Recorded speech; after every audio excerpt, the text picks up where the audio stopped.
Good morning and greetings from Northumberland. It's Saturday and it's the 24th of September. We're getting to the point where the nights and the days are very close in length, and by next week the nights will be longer than the days.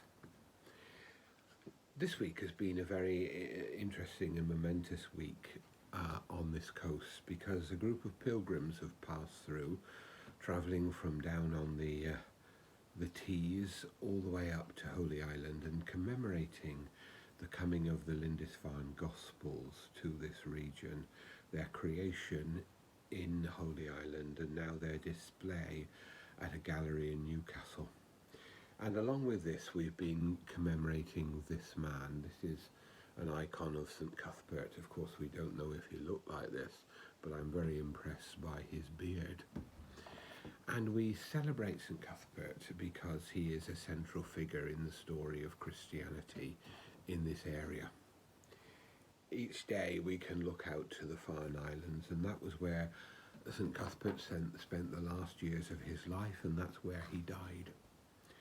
We remember him because he took on the mantle that Aidan had laid down spiritually, the mantle of being the Bishop of Northumberland, the mantle of being the person whose task it was to share the Christian faith. We remember him because he did that nobly. He was a noble follower of Jesus Christ. He was a disciple. He was an apostle because he told people about the gospel. He shared the love of Christ with all those who he met. And he shared the compassion of Christ for the poor, the vulnerable, the anxious. And his life encapsulated the gospel.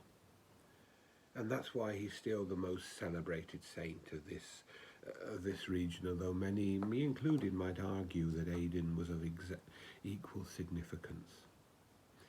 But the Lindisfarne Gospels, when they were written, maybe 20, 30, 40 years after his death, were dedicated to God and St Cuthbert. And those Gospels continue to exist, as does his own personal Gospel, St John's Gospel. And I'm just reaching forward.